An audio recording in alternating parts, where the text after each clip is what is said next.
बिहार में एक तरफ जहां एनडीए में टकराव है, वहीं दूसरी तरफ महागठबंधन में कांग्रेस नाराज है। ऐसे में अब लालू प्रसाद यादव बिहार आए हैं। खबर तो यह भी है कि राष्ट्रीय कार्यकारिणी की बैठक पटना में होने वाली है। इन सभी बैठकों को लेकर अब कैसे रोड मैप तैयार किया जाता है, नेता प्रतिपक्ष तेजस्वी यादव को लेकर भी खबर है। लेकिन एक तरफ जहां मुख्यमंत्री नीतीश कुमार को लगभग 30 से 40 सीटों पर नुकसान पहुंचाने वाले चिराग पासवान को लेकर चर्चा तेज है। चर्चा इसलिए भी है कि चिराग पासवान बिहार में 24 सीटों पर एमएलसी चुनाव लड़ रहे हैं। लेकिन अब चर्चा सबसे ज़्यादा तेज इसलिए होने लगी है कि क्या चिराग पासवान जो राजनीति कर रहे हैं लालू प्रसाद यादव के साथ जाएंगे। हालांकि साथ जाने से उन्होंने साफ इनकार किया है, लेकिन अब जब चुनाव हो रहा है तो चिराग पासवान 24 में से हो सकता है कुछ सीट को छोड़कर बाकी सीटों पर चुनाव लड़े। ऐसे में अब चिराग पासवान दिल्ली से जैसे ही पटना लौटेंगे तो फ्रेंडली फाइट की बात हो सकती है। चिराग पासवान ने इसके पहले भी बिहार विधानसभा चुनाव 20 में लड़ा था। उसके बाद लगातार ऑफर आ रहे थे राजद की तरफ से। हालांकि चिराग पासवान ने राजद का ऑफर ठुकरा दिया। भाजपा की तरफ से भी कुछ खासा देखने को नहीं मिला।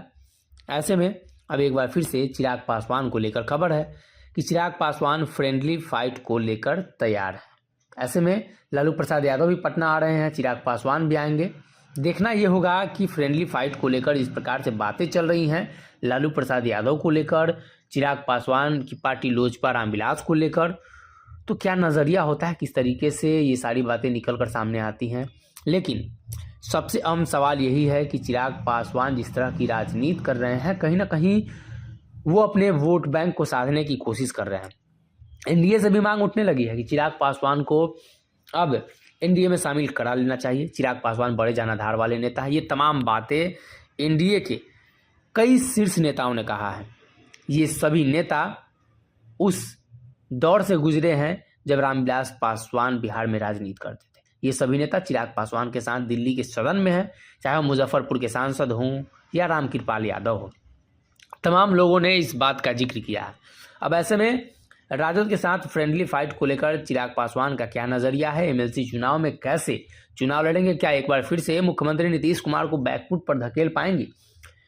भाजपा ही लोजपा है का नारा था, इस बार नारा नहीं है। ये तमाम बातें हैं। ऐसे में अब चिराग पासवान का नज़रिया क्या होगा, किस प्रकार से उनकी चुनावी रणनीति होगी, ये तमाम बातें देखना ये होगा कि इन सभी रणनीतियों में चिराग पासवान कैसे पार पाते हैं, या बिहार की राजनीति में जैसे वो उलझ कर रह गए हैं वैसे ही रह जाते हैं। फिलहाल के लिए अब लालू प्रसाद यादव के साथ फ्रेंडली फाइट की बातें कही जा रही हैं। देखना होगा क्या नतीजा होता है, किस तरीके से चुनाव लड़ा जाता है। फिलहाल के लिए इस खबर में इतना ही। बहुत बहुत धन्यवाद। अगर ये वीडियो पसंद आई और वह बिहार के राजनीति और बिहारियत से सरोकार रखेनी तो सब्सक्राइब बटन दबा के चैनल के सब्सक्राइब कर ली। ओजे एगो घंटी बा, ओकरा बटन दबा देला से कुल सटीक और मारक खबर रुआ मुफ्त में मिल जाई। अगर रुआ पत्रकारिता के हमनी के नया प्रयोग में सहयोग कर चाहतानी तो ज्वाइन बटन दबा दी। पेटीएम नंबर नोट कर ली 9386816700। धन्यवाद।